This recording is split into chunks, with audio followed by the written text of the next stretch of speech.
one more thing that I wanted to say. Okay. Before we get into doing our job. All right. So we brought up Elphaba, if you remember, on, was it not 2 as parents, episodes? just on the podcast. No, yes, not as, we are not Elphaba's parents. On 2 weeks ago on the podcast. Yeah. And she messaged me personally saying that she's had a lot of transphobic comments and things like that. Just wanted to publicly say, we already have said multiple times that if you watch or listen to this podcast, you know that we do not support transphobia. So want to put that out there. Absolutely. And she also went on to say a hell of a lot of other things that I don't really want to get into. But I just think many things about this situation. I think many things. I mean, she accused us of being incredibly horrible to her, which well, none of it was pointed at her. It was just the outfit was a little bit unwashed. Is what I think what you said. Yeah. And it was a sweaty night in Halloweenville. Yeah, man. It could have been me that made it stink. The thing is, my thing with Elphaba is, I thought when I met her, I was like, this is such a lovely person, and I felt so awful that people were picking on her appearance, picking on her mannerisms, and I saw somebody that was like talented and seemed extremely nice, and when I met her, all of that was confirmed. She was so lovely to me. I can't even put it into words. I felt so protective over her that I invited her to our podcast launch event as well a few weeks later, and I said to everybody, like, 'cause people were like, what is she like? Oh my gosh, because she was quite like very up and coming at that point. Everybody knew who she was, but she was just like the girl that sang. Nobody really understood. Yeah. And a lot of people like who met Susan her that Boyle, night, like Susan Boyle, the girl who sang. Don't think that she'll love that comparison, but not the best comparison. yeah, no. Like Ariana Grande. Yes. Although she did have the beef with her. No, she did have the show beforehand. Oh, so she wasn't just the girl who sings. Yeah, that's actually true. And Ariana Grande is in Wicked. Full circle moment. Anyway, she is wicked in that. She is, baby. But with Elphaba, I mean, I messaged her personally, so she couldn't openly say any of this. I really don't mind. I personally just felt so disappointed in her as a person when she was at my house and told me that about her autism diagnosis, that, you know, it happened when she went to the doctor. She sat and told me this to my face, to then later find a few months later that she'd completely made it up. None of that was true. She also said on like lives that she had Tourette's, and then found out that she'd never been diagnosed with that. She told me and showed me things that Chelsea Lee Art, which if you don't know who that is, she's like this other TikTok live person. She's the Roots one. Yes, that she had sent to her. That I used to think that Chelsea Lee Art was like funny, and I'd go about Roots, whatever. When I saw the things that she had said to Elphaba, I was horrified that this woman has a platform. She was so transphobic to her, so nasty to her, so awful. And Elphaba told me how much that hurt her. Like genuinely, I saw it in her face. She was so hurt by what Chelsea had done to her and said about her that I was like, oh my gosh. Again, that just made me feel protective of her. A couple of weeks later, she moved into Chelsea Lee Art's house and lived with her for over a week, just on live stream non-stop. Guys, come on, send the gifts, come on, send it. True, but they did make it to the top weekly rankings, so... That, for me, doesn't mean shit. I'm so sorry. The fact that she messaged me having a massive go at me, trying to basically guilt trip me, saying, you know what it's like to get hate online, blah, blah, blah. The difference is, if I've ever put myself in a situation where I've got hate online, I have, first of all, removed myself from that, as in physically put my phone down, not give myself, like, not made myself go through the pain of it, of looking at it every day.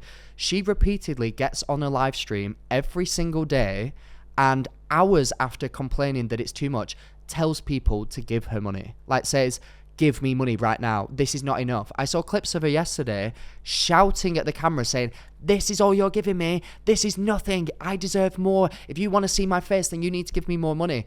And I'm just so disappointed in this person that I thought was a genuinely lovely person. And I do believe has aspects of being a lovely person, but has got so swept up in this idea of begging for money and is just saying anything erratic, crazy shit to get attention. Like, it's wild watching it. And I said that to her. I was like, I am just disappointed. I think that you don't have integrity.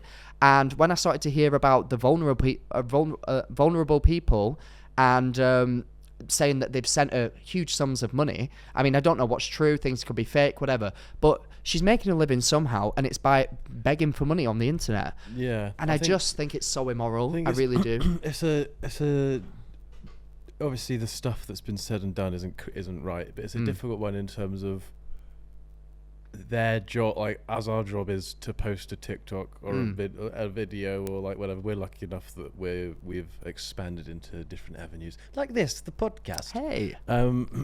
But their thing is going live. That's how they make their money. Yeah. It puts you in this. I think obviously at one point they were making money where they're like, this is way too much. This is way more than my normal job or whatever. I'll quit. But then I think once it starts to go downhill, and it's like, where's all this money going? Why am I not getting the same amount of money? That's when it can start to become like a weird thing. And to know that to get the money you have to go live. Yeah, that would obviously take its toll. Not excusing any of the stuff. No, I completely get what you're saying. That I think that's the reason why, instead of it being, I don't know, it's just a weird situation to be in. I think it's a very toxic place to be. Stable outside of it in terms of mentally and financially. That is very true, because I think she's somebody who is a nice person who's been swept up into a very toxic place. If you think about it, the way that you get money is you get more money when you act crazy.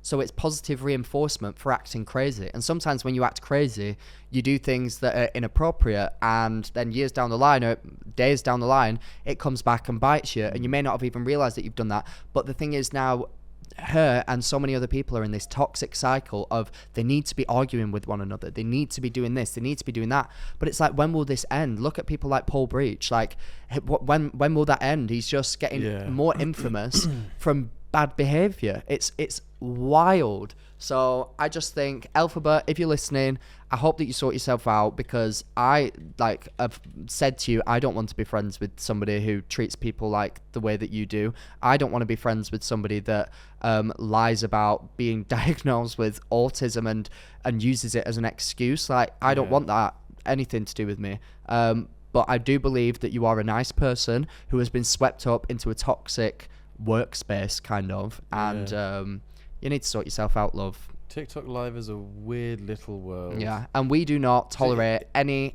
hatred or any attacking of anything. We are a positive vibes podcast. Hell yeah, baby. Hell yeah.